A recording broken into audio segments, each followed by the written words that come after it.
Hello बच्चों, अब तक हमने पढ़ा था सेनापति का ऋतु वर्णन। आज हम पढ़ेंगे सेनापति का वर्णन है रामायण वर्णन। और जो हम पढ़ेंगे उसको अभी पहले ही पद को जो पढ़ेंगे उसको एग्जाम की दृष्टि से लगा लेना इम्पोर्टेंट।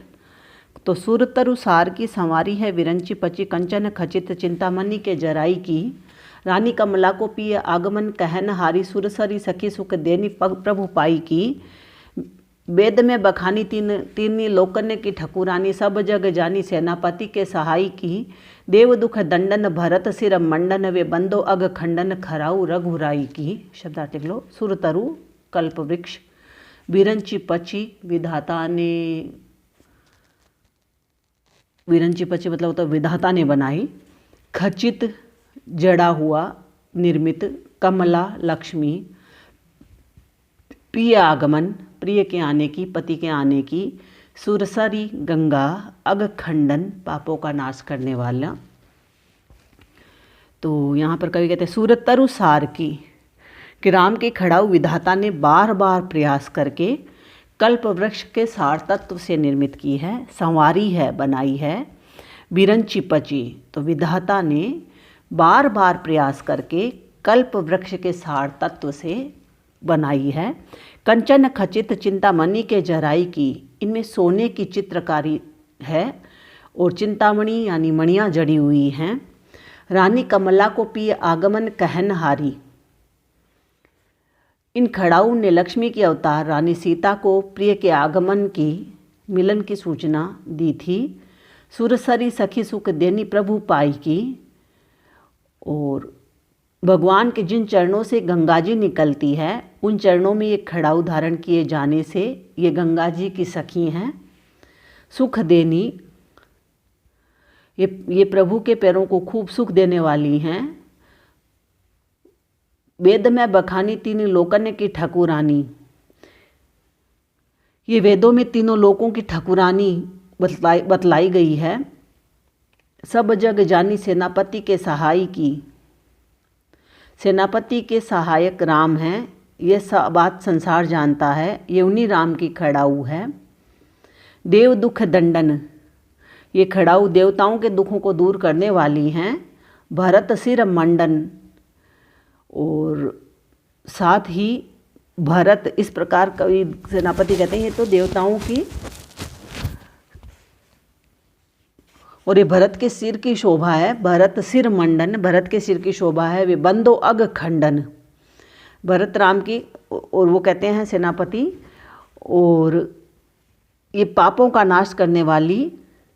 बंदो अग खंडन तो ये वंदना करने वालों के पापों का नाश करने वाली खड़ाऊ रघुराई की, राम श्री राम जी की, मैं उन खड़ाऊ की वंदना करता हूँ।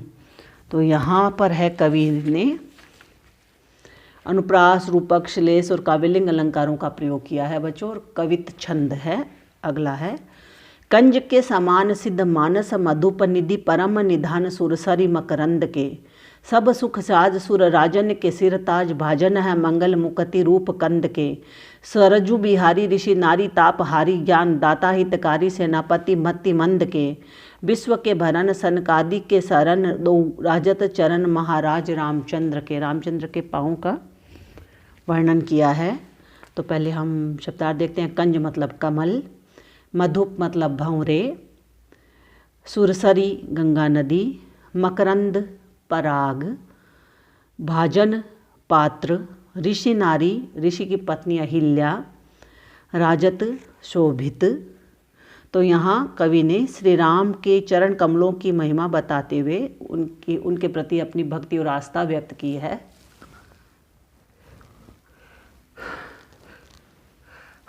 सॉरी बच्चों। तो यहाँ वो कहते हैं, कवि आस्था पूर्वक कहते हैं कि कंज के समान सिद्ध मानस मधुपनिधि, भगवान श्री राम के दोनों चरण कमल के समान हैं। और मानस मधुपनिधि, जिस प्रकार भंवरे कमलों पर आश्रित रहते हैं उसी प्रकार सिद्ध पुरुषों के मन रूपी भंवरों के लिए श्री राम के चरण कमल परम निधि के समान हैं। परम निधान सुरसरी मकरंद के, और गंगा नदी के मकरंद के उत्पादक होकर वे पवित्रता के महान भंडार हैं। सब सुख साज, वे समस्त सुखों को देने वाले हैं। सुर राजन के सिर ताज, और देवताओं के राजा इंद्र के सिर के मुकुट हैं। भाजन है मंगल मुक्ति रूप कंद के, वे समस्त मंगलों के दाता हैं और मोक्ष रूपी कंद के भाजन हैं, अर्थात मंगल व मुक्ति प्रदान करने वाले हैं। सरजू बिहारी, वे सरयू नदी पर विहार करने वाले हैं, विचरण करने वाले हैं। ऋषि नारी तापहारी तथा पाषाण रूपी या शिला बनी हुई गौतम ऋषि की पत्नी अहिल्या का उद्धार करके उसे स्त्री स्वरूप प्रदान करने वाले हैं। ज्ञानदाता हितकारी, वे ज्ञान के दाता हैं। सेनापति मति मंद के, और सेनापति जैसे मंद बुद्धि कवि का भी हित करने वाले हैं। विश्व के भरण, समस्त विश्व का पालन पोषण करने वाले हैं। सनकादिक के शरण तथा सनकादि मुनिवरों की शरण हैं। दो राजत चरण, भगवान राम के ऐसे दोनों चरण महाराज रामचंद्र के, इस चरण इस संसार में सदैव शोभायमान होते हैं। तो यहाँ पर अनुप्रास, यमक, रूपक और उल्लेख अलंकारों का प्रयोग हुआ है बच्चों, और कवित छंद ही है। अगला है धाता, इसको एग्जाम की दृष्टि से लगा लो। धाता जाहि गावे कछु मरम न पावे, ताहि कैसे के रिझावे भलो मौन ठहराइए। रसना को पाई पाई बचन सकति बिन, राम गुण गान तऊ मन अकुलाइए। जैसे बिन अनल सलिल ही को दीपक दे, दीपति निधान भान को भलो मनाइए। ऐसे थोड़ी उकति जुगति करी, सेनापति राजा राम तीनों लोक तिलक रिझाइए। तो तीनों लोकों के स्वामी राजा राम को प्रसन्न करने के लिए वो कहते हैं मैं अपने पदों का गुणगान या अपने पदों की रचना करता हूँ, सेनापति कहते हैं। तो पहले शब्दार्थ देखो बच्चों। धाता मतलब विधाता ब्रह्मा, मरम मतलब रहस्य, रसना मतलब जीव, वचन मतलब वचन शक्ति बोलने की शक्ति, अनल आग, सलिल पानी, दीपति दीप्ति प्रकाश तेज, भानु भान मतलब सूर्य। तो यहाँ कहते हैं धाता जाहि गावे, सेनापति कवि कहते हैं भगवान श्री राम के गुण अपरिमेय एवं अनिर्वचनीय हैं। उनके गुणों की महिमा अपार है, उनके गुणों का वर्णन स्वयं साक्षात ब्रह्मा भी करते हैं। कछु मरम न पावे, परंतु वे भी कुछ भी रहस्य को प्राप्त नहीं कर पाते हैं। ताहि कैसे के रिझावे, और ऐसे राम को कैसे प्रसन्न किया जावे। भलो मौन ठहराइए, इससे चुप हो जाना ही सेनापति को अच्छा लगता है। रसना को पाई, उन्हें जीवा द्वारा कैसे गाया जा सकता है। पाई बचन सकति, जीवा की वचन शक्ति राम के गुणगान में समाप्त हो जाती है। बिन राम गुण गान स्तव मन अकुलाइए, अतः मन में निरंतर पश्चाताप बना रहता है। जैसे बिन अनल, अब यहाँ उदाहरण से समझा रहे हैं, जिस प्रकार दीपक में तेल के स्थान पर केवल पानी भर दें, जैसे बिन अनल बिना अग्नि के सलिल ही को दीपक दे, तो बिना अग्नि के और जल से ही अगर उसको पानी से भर दिया जाए, दीपक को अग्नि से बिना जलाए ही कोई व्यक्ति दीपति निधान भान को भलो मनाइए, प्रकाश के भंडार सूर्य को रिझाने की चेष्टा करे, उसी प्रकार ऐसे थोड़ी उकति जुगति करी सेनापति, उसी प्रकार सेनापति तीनों लोकों में सर्वश्रेष्ठ राम को काव्य की कुछ उक्तियों तथा चमत्कारों द्वारा रिझाना चाहते हैं। राजा राम तीनों लोक तिलक रिझाइए, तीनों लोकों के स्वामी राजा राम को रिझाना चाहते हैं। तो अनुप्रास, यमक और उदाहरण अलंकारों का प्रयोग हुआ है बच्चों, कवित छंद है। अगला गाई चतुरानन सुनाई ऋषि नारद को, संख्या सत कोटि जाकी कहत प्रवीणे हैं। नारद ते सुनी वाल्मीकि, वाल्मीकि हूँ ते सुनी भगतन जे भगति रस भीने हैं। एति राम कथा ताही कैसे के बखाने नर, जाते ए विमल बुद्धि बानी के बिहीने हैं। सेनापति याते कथा क्रम को प्रणाम करी, काहू काहू ठोर के कवित कछु कीने हैं। अब सेनापति कवि कहते हैं यहाँ पर किसने किसको सुनाया, किसने किसको समझाया रामायण को, और कौन है फिर वो। सेनापति कहते हैं मैंने सुनकर के आखिर क्या किया।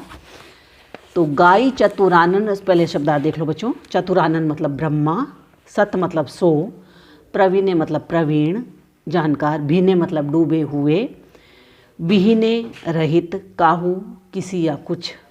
तो गाई चतुरानन सुनाई ऋषि नारद को। कवि सेनापति कहते हैं राम कथा या रामायण का महत्व बतलाते हुए कहते हैं कि राम कथा को सर्वप्रथम ब्रह्मा ने गाकर, गाई चतुरानन ब्रह्मा ने गाकर देव ऋषि नारद को सुनाई। संख्या सत कोटि जाकी कहत प्रवीणे हैं, और जिसकी छंद संख्या को विद्वान एवं ब्रह्मज्ञ जन 100 करोड़ कहते हैं। नारद ते सुनी वाल्मीकि, देव ऋषि नारद से यही कथा महर्षि वाल्मीकि ने सुनी। वाल्मीकि हूँ ते सुनी भगतन, और वाल्मीकि से भक्ति भाव के आनंद में निमग्न भक्तों ने राम कथा को सुना। जो भगति रस बिने, जो भक्ति के रस में डूबे हुए हैं। इति राम कथा ताई कैसे के बखाने नर, यह राम कथा इतनी बड़ी और इतनी प्राचीन एवं पवित्र है कि इसका वर्णन सामान्य मानव कैसे कर सकता है। जाते ए विमल बुद्धि बानी के बिहीने हैं। तो वो कहते हैं आगे कि इसका वर्णन सामान्य मनुष्य कैसे कर सकता है, क्योंकि ब्रह्मा, नारद, वाल्मीकि एवं प्रसिद्ध भक्तों के समान अन्य लोगों में न तो इतनी बुद्धि है और न वाणी की पवित्रता है और न राम कथा कहने की, वो कहते हैं, क्षमता है। सेनापति याते कथा क्रम को प्रणाम करी, इसलिए कवि सेनापति कहते हैं कि मैं भी इतनी विशाल राम कथा के क्रम को प्रणाम करके काहू काहू ठोर के कवित कछु कीने हैं। बड़े आदर के साथ कुछ कुछ स्थानों अर्थात कुछ प्रमुख प्रसंगों से संबंधित कथांशों की, कुछ कवितों की के रूप में मैं रचना करता हूँ। तो अनुप्रास, यमक और काव्यलिंग अलंकारों का प्रयोग हुआ है बच्चों यहाँ पर। अगला है सकल सुरेश देश के नरेश आई आसनन बैठे जे महागरुड़ धरी के, जोबन के मद कुल मद भुजबल मद संपत्ति के मद सो रहे निदान भरी के। सेनापति कहे राम रूप धरसित भूप, वे रहे चकित पे न रहे धीर धरी के। भूलो अभिमान देखे भानुकुल भानु सब, ठाडे सिंहासन ते वे रहे उतरी के। राम जब स्वयंवर में पहुँचते हैं तो स्वयंवर का वर्णन कर रहे हैं सेनापति। पहला शब्दार्थ देख लो बच्चों। सुरेश मतलब इंद्र, महागरुड़ अधिक या अत्यधिक अभिमान घमंड, दर्शित अपमानित, भूप राजा, भानु सूर्य। तो यहाँ पर है कि स्वयंवर में, सीता के स्वयंवर में सूर्यवंशी श्री राम के आगमन पर सभी राजा अपने अपने सिंहासन से खड़े हो जाते हैं और इसी प्रसंग में कवि वर्णन करते हुए कहते हैं कि सकल सुरेश देश देश के नरेश, सीता के स्वयंवर में समस्त देवता व इंद्र तथा प्रत्येक देश के राजा आए। आसनन बैठे जे महागरुड़ धरी के, और महान अभिमान को धारण करते हुए अपने आसनों पर बैठ गए। जोबन के मद, अब अभिमान किस का था, उनमें किसी में अपनी युवावस्था की मस्ती का घमंड था या युवावस्था का घमंड था। कुल मद, किसी को अपने उच्चवंशीय होने का अहंकार था। भुजबल मद, किसी को अपने भुजाओं की शक्ति पर अभिमान था। संपत्ति के मद सो रहे निदान भरी के, और किसी को अधिक संपत्तिशाली होने का मद बहुत अधिक मात्रा में भरा हुआ था। सेनापति कहे राम रूप धरसित भूप, और यहाँ पर जब श्री राम ने उस सभा में प्रवेश किया तब इस स्थिति का चित्रण करते हुए सेनापति कवि कहते हैं कि श्री राम के रूप के सम्मुख उन सभी राजा महाराजाओं का समस्त रूप मद अपमानित हो गया। वे रहे चकित पे न रहे धीर धरी के, और वे सहसा श्री राम के रूप में आश्चर्यचकित हो गए और धैर्य को धारण करना चाहते हुए भी धारण नहीं कर सके। भूलो अभिमान, और सूर्यवंश के सूर्य के सदृश, तो देखो भानुकुल भानु सब, तो सूर्यवंश के सूर्य के समान राजा राम को देखकर सारे राजा ठाडे सिंहासन ते वे रहे उतरी के, अपने अभिमान को छोड़ करके सारे राजा लोग हैं अपने सिंहासन से उतरकर चुपचाप खड़े हो गए। अनुप्रास, यमक, पुनरुक्ति, प्रकाश, उपमा और काव्यलिंग अलंकारों का प्रयोग हुआ है बच्चों। और कवित छंद है, अंतिम पद है हमारे सेनापति का। तोर्यो है पिनाक नाक पाल बरसत फूल, सेनापति कीरति बखाने रामचंद्र की। लेके जय माल सिय बाल है बिलोकी छवि, दरसत लाल के बदन अरविंद की। परिप्रेम फंद उर बाड्यो है आनंद अति, आशिमंद मंद चाल चलित गयंद की। बरन कनक बनी बानक बनक आई, झनक मनक बेटी जनक नरिंद की। तो जब सामने आई सीता राम के, तब वो कहते हैं कि किस तरह की स्थिति थी और राम ने धनुष तोड़ा, पिनाक उसका नाम था। तो क्या हुआ, तो पहले शब्दार्थ देख लो। पिनाक मतलब शिव का धनुष, नागपाल देवगण, अरविंद कमल, प्रेम फंद प्रेम का फंदा, उर हृदय, गयंद हाथी, कनक सोना, बानक रूप सज्जा या सौंदर्य। तो कवि सेनापति कहते हैं तोर्यो है पिनाक, कि जब सीता स्वयंवर सभा में श्री राम ने शिव जी का धनुष तोड़ दिया। नागपाल बरसत फूल, तब स्वर्ग से देवगण पुष्प वर्षा कर अपना हर्ष व्यक्त करने लगे। सेनापति कीर्ति बखाने रामचंद्र की, और कवि सेनापति ऐसे भगवान श्री राम की कीर्ति का बखान करते हैं।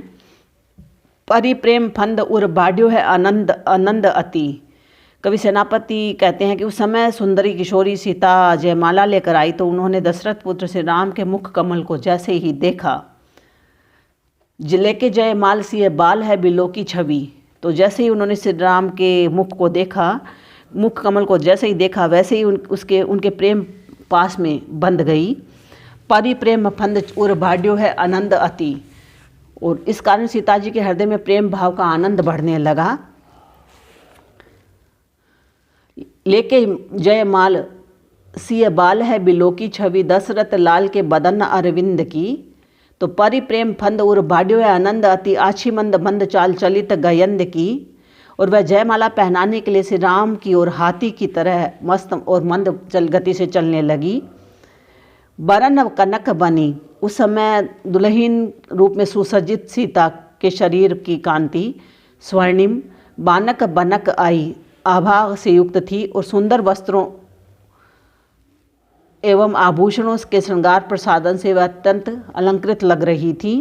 जनक मनक बेटी जनक नरिंद की, राजा जनक की पुत्री सीता अपने पायलों तथा आभूषणों की मधुर ध्वनि करती हुई श्री राम की ओर बढ़ने लगी। तो अनुप्रास, यमक, रूपक, उपमा अलंकारों का प्रयोग हुआ है बच्चों। कवित छंद है।